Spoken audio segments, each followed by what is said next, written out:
আসসালামু আলাইকুম। আজকে আমি কিছু কথা বলতে চাই ডক্টর ইউনূস স্যারের কে। উনি সিদ্ধান্ত নিছে যে মেয়েরা যদি ডিভোর্স দেয় তাহলে মেয়েদের টাকা দিতে হবে। আমি ওনার সিদ্ধান্তকে অনেক সম্মান জানাই। যে কিছু মেয়েরা, অসাধু মেয়েরা আছে যে ছেলেদেরকে টোপ বানিয়ে এই কাজগুলো করে, প্রতি মাসে বিয়ে করে ছেলেদেরকে, তারপরে তারা টাকা নিয়ে সরে যায়। কিন্তু কিছু এমন মেয়েরা আছে যারা বাবার বাড়ির টাকার জন্য শ্বশুর বাড়িতে অনেক নির্যাতিত হয়।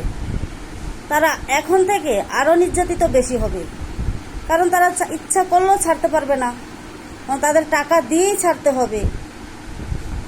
তাই ইউসুফ স্যারকে বলছি যে আপনি অসৎ কিছু লোকের জন্য এমন আমাদের মতো অনেক মেয়েদেরকে এত বড় একটা শাস্তির ভিতরে ফালাইছেন যে শাশুড়ি ননদ এখন তারা ঢাকঢোল বাজিয়ে ওদের উপর অত্যাচার করবে।